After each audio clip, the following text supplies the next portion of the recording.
कारणले net charge चाहिँ 0 हो, नेट चार्ज 0 भएर है यसको नेट चार्ज के हो भन्दाखेरि 0 हो, net charge 0, that's why it is electrically neutral. अब यसको सम्झौता तिमीहरुको कन्फिगरेसन तिमीले 8 क्लासकै आधारमा जाँदा 2,8,1 हुन्छ। It has one valence electron, it has one valence electron, it tends to lose this one electron, sodium tends to lose one electron। अब suppose गर सोडियमले एउटा इलेक्ट्रोन लुज गर्यो, सोडियमले के गर्यो भन्दा एउटा इलेक्ट्रोन लुज गर्यो। अब सोडियमले एउटा इलेक्ट्रोन लुज गर्नु भनेको बुझ त प्रोटोन त्यति नै हो कि हैन, प्रोटोनको नम्बर डिक्रिज भएन, number of proton is same but number of electron is decreased and it becomes 10 electron, that means 10 negative charge। so what is the net charge? Its net charge is 1 plus एउटा positive charge हो। त्यसैले हामीले यहाँ सोडियमलाई लेख्दा अब के लेख्छौं भन्दा Na+ लेख्छौं, हेर Na+ लेख्छौं। यसरी यहाँ पोजिटिभ चार्ज डेभलप भयो, यो पोजिटिभ चार्ज डेभलप भयो भने यसलाई हामी के भन्छौं भन्दा यो एउटा आयोन भयो। अब चार्ज एटम नै आयोन हो, ध्यान दिऊ है, यो चार्ज एटमलाई हामी के भन्छौं? आयोन भन्छौं यसलाई, बुझ्यौ? त्यसैले यसलाई हामी के भन्छौं भन्दाखेरि यसलाई हामी क्याटायोन भन्छौं। यो के भयो? पोजिटिभली चार्ज आयोन जुन बन्यो त्यसलाई हामी क्याटायोन भन्छौं। त्यस्तै अर्को क्लोरिनको एक्जाम्पल हेर त, क्लोरिनको पनि सुरुमा त्यही हो, प्रोटोन इक्वल टु 17 वटा प्रोटोन हुन्छ, इलेक्ट्रोन पनि हेर्यो भने तिमीहरुको 17 वटै इलेक्ट्रोन हुन्छ, नेट चार्ज 0 हो, that's why chlorine is also electrically neutral but it's electronic configuration is 2,8,7 287 हो। अब यसको टेन्डेन्सी के हुन्छ भन्दा एउटा इलेक्ट्रोन गेन गर्ने हो, यसले एउटा इलेक्ट्रोन गेन गर्छ। हेर क्लोरिन एटम छँदैछ, क्लोरिन एटमले एउटा इलेक्ट्रोन गेन गर्यो, when it gains one more electron, in that condition number of proton remain as it is 17 plus number of electron is one more now because it gained one electron, so already it has 17 electron, but when it gained one electron, now total number of electron becomes 18 negative। that's why what is its charge now? 1 minus 1 negative charge आयो हेर, that's why here you can write Cl minus ion। so this is the anion, what is this? This is anion, so this negatively charged ion is known as the anion, positively charged ion is known as what? Cation। so ion is the charged atom, ion चाहिँ के रहेछ त भन्दा ion is the charged atom, ion is the charged atom, charged atom लाई हामीले ion भन्ने हो। अब त्यसमा पनि पोजिटिभली चार्ज आयोन छ भने के भन्ने? Positively charge ion is called, positively charge ion is called cation, यसलाई क्याटायोन भन्ने। त्यस्तै negatively charge ion, negatively charged ion is called anion। so in this way ions are of two types, ions are the charged atom and these ions are of two types, they are anion and cations, and these ions are mobile, ions can move, and the way ions can move, ions चाहिँ move गर्न सक्छन्। so due to movement of ions they conduct the electricity from one place to another place। यो अहिले हामी ionic bond अथवा इलेक्ट्रोभ्यालेन्ट bond पढ्दाखेरि कम्पाउन्डमा त्यहाँ आइहाल्छ, यो त्यहाँ पनि फेरि रिपिट भएर आउँछ। अहिले यति जानेर, in the beginning any atom is electrically neutral because it has equal number of proton and electron। it means that positive charge and negative charge are equal, that's why an atom is electrically neutral।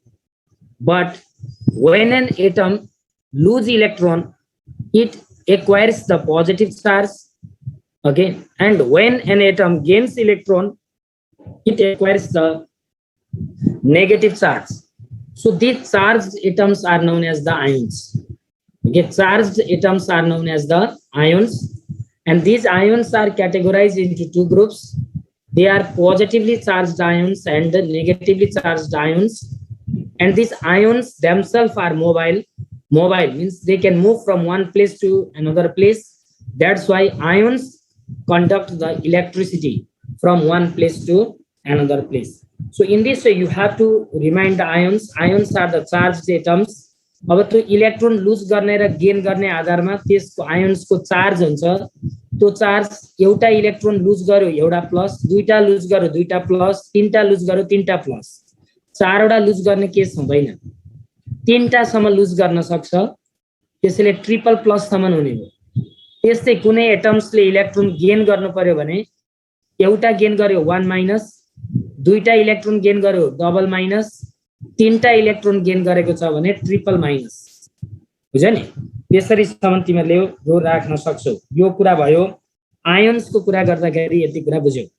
तर अब एटम्सहरुको केसमा यस्तो त भन्यो नि, तर inert ग्यासमा गयो भने, इनर्ट ग्यासको केसमा गयो भने इनर्ट एलिमेन्टहरु जुन छन्, इनर्ट ग्यासमा गयो भने चाहिँ के हुन्छ भन्दा जस्तो आर्गन हेर न, आर्गनमा 11 वटै इलेक्ट्रोन हुन्छ, 11 वटै प्रोटोन हुन्छ हो. भनेको 11 वटा, सरी 11 भन्छु, 18 इलेक्ट्रोन 18 प्रोटोन हो. भनेको 18 वटा के भयो, प्लस चार्ज हो. 18 वटै के भयो, 18 वटा नेगेटिभ चार्ज, 18 वटा पोजिटिभ चार्ज, नेट चार्ज 0 हो. यो न्यूट्रल छ, यो पनि न्यूट्रल छ. तर यसको इलेक्ट्रोनिक कन्फिगरेसन अलरेडी स्टेबल छ. हेर 2,8,8 यसको इलेक्ट्रोनिक कन्फिगरेसन अलरेडी स्टेबल छ. It does not take part in chemical reaction. It does not take part in chemical reaction. It neither gains electron nor lose electrons nor share the electron.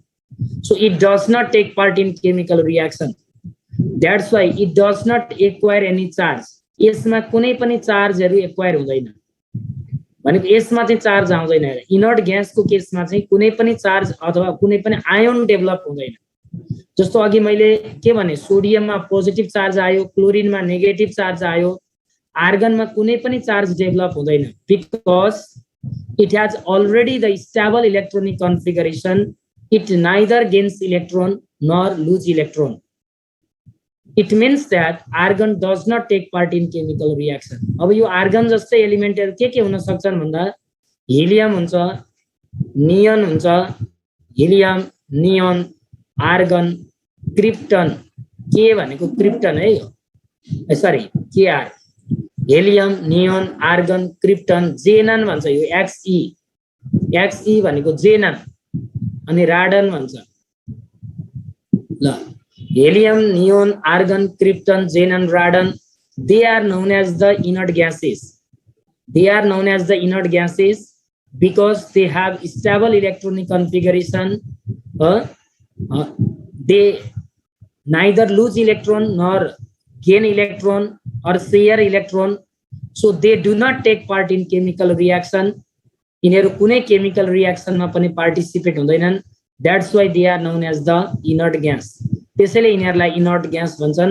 यी जति पनि inert ग्यासहरु छन्, they are monoatomic. All are monoatomic. Monoatomic यिनीहरुलाई अहिले monoatomic भनेर बुझिराख. They are monoatomic. जस्तो तिमीहरुले के बुझ्छौ भने अक्सिजन भन्छौ नि, oxygen, nitrogen, hydrogen, fluorine, chlorine, bromine, iodine. यी जुन एलिमेन्टहरु छन्, यी एलिमेन्टहरु चाहिँ के हुन्छन् भन्दा यी चाहिँ डाइएटोमिक हुन्छन्. They are diatomic. They are diatomic. Now question may arise, why are they called diatomic? यो डाइएटोमिक किन भनेको भन्दा यो अक्सिजन छ नि, तत्काल अक्सिजन कम्बाइन भइदिन्छ र O2 बनाइदिन्छ. नाइट्रोजन नाइट्रोजन कम्बाइन भइदिन्छ र N2 बनाउँछ. हाइड्रोजन कम्बाइन हुन्छ र H2 बनाउँछ. फ्लोरिन कम्बाइन भएर F2 बनाउँछ. Cl कम्बाइन भएर Cl2 बनाउँछ. Br कम्बाइन भएर Br2 बनाउँछ, I कम्बाइन भएर I2 बनाउँछ, त्यसैले यिनीहरू डाइएटोमिक हुन्। एटम कम्बाइन भएर चाहिँ यसरी मोलेक्युल बनिन्छ क्या। त्यहाँ मोलेक्युल बन्ने हुँदा चाहिँ दुईटा एटम्स कम्बाइन भएर एउटा मोलेक्युल बन्यो, त्यसैले यिनीहरूलाई डाइएटोमिक भनेको। तर इनर्ट ग्यासहरूको केसमा He2 पोसिबल छैन भनेको। अब यो एउटा He भयो भने यसले त अर्को He सँग कम्बाइन गर्छ, अर्को He सँग कम्बाइन नै गर्दैन। नियोनले अर्को नियोनसँग कम्बाइन गर्दैन, बुझ्यो नि। आर्गनले आर्गनसँग कम्बाइन गर्दैन, त्यसैले यिनीहरू चाहिँ सिंगल एटममै एटमोस्फियरमा हुन्छ। कुरो बुझ है। एटमोस्फियरमा यो यसको सिंगल एटम हुन्छ भने अक्सिजनको चाहिँ सिंगल एटम हुँदैन। अक्सिजनको चाहिँ अक्सिजन एटम कम्बाइन भएर O2 भएर बसेको हुन्छ। नाइट्रोजन कम्बाइन भएर N2 भएर बसेको हुन्छ, त्यसैले यिनीहरू डाइएटोमिक भए। तर helium, neon, argon, krypton, xenon, radon, these inert gases are monoatomic. यिनीहरू चाहिँ के हुँदा रहेछन् भन्दा मोनोएटोमिक हुँदा रहेछन्। त्यसैले तिमीहरूले यो इनर्ट ग्यासलाई के भनेर बुझ भन्दा those gases or those elements which have stable electronic configuration, that means neither gains nor lose or share the electrons and do not take part in chemical reaction, are known as the inert gases. For example, helium, neon, argon, krypton, xenon and radon. So they are known as the inert gases. अब यही inert gas पढिराख्दाखेरि तिमीहरूले अब यहाँ duplet र octet बुझ्नुपर्छ। अब कुरा हिजो अस्ति नि कलेज सोध्न खोज्दै थियो, बुझ्नलाई हेर है त। यहाँ डुप्लेट भनेको चाहिँ जस्तो हिलियम हेर त, हिलियमको फर्स्ट सेलमै के सेलमा दुईटा इलेक्ट्रोन छ, यसले बोक्न सक्ने पनि दुईटा इलेक्ट्रोन मात्रै हो। The first cell can hold maximum how many electron? 2 electron. But this helium has already 2 electron. That's why this is known as the duplet. यसलाई हामीले डुप्लेट भन्न मिल्यो। जान्नु है, यो डुप्लेट हो because it has 2 electron. It has 2 electrons in the K cell.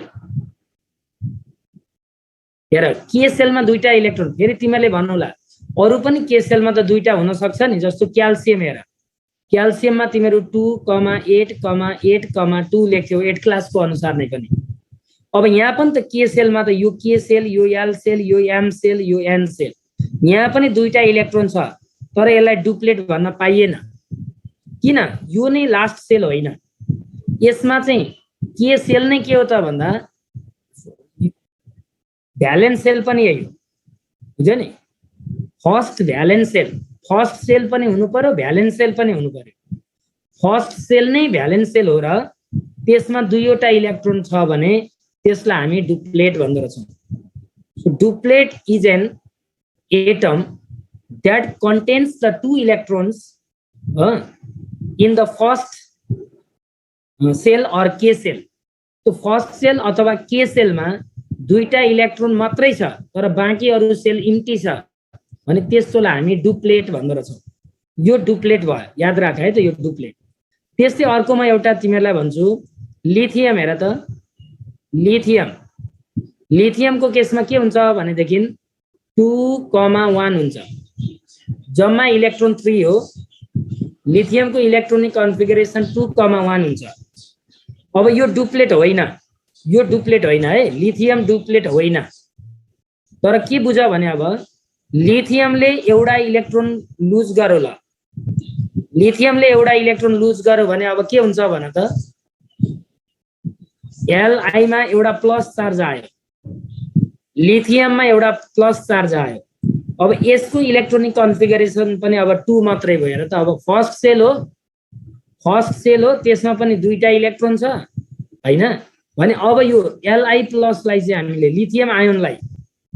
Lithium आयनलाई चाहिँ तिमीले अब के भन्न पायो, यसलाई डुप्लेट भन्न पाउँछौ। This is the duplet. यो लिथियम डुप्लेट होइन,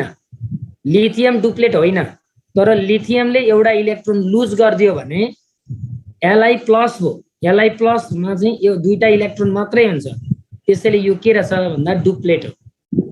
भनेको डुप्लेट के रहेछ, तिमीहरूको बुकै पनि हेर्यो भने नयाँ बुक हुनेले हेर, नयाँ बुक हुनेले सेल भएको हुनु पर्यो, सिंगल सेल भएको एटम हुनु पर्यो, र त्यो सिंगल सेल भएको एटममा दुईटा मात्रै इलेक्ट्रोन छ भने त्यो डुप्लेट भयो। जस्तो इक्जाम्पल के रहेछ भन्दा डुप्लेटको इक्जाम्पलमा एउटा हिलियम रहेछ, अर्को लिथियम आयन पनि हो रहेछ नि। लिथियम आयन पनि डुप्लेट हो, किन फर्स्ट अथवा सिंगल सेल भएको एटम भयो, सिंगल सेल भएको आयन भयो, र फर्स्ट सेलमा दुईटा मात्रै इलेक्ट्रोन छ, बुझ्यो।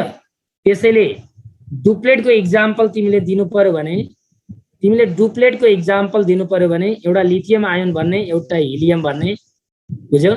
सुदेशले भन त के भयो। अब तिमीले नियोन भन्यो नि, नियोनमा 2,8 लेख्छौ, हेर त आउटर मोस्ट सेलमा 8 वटा इलेक्ट्रोन छ, त्यसैले यो के भयो भन त अक्टेट हो।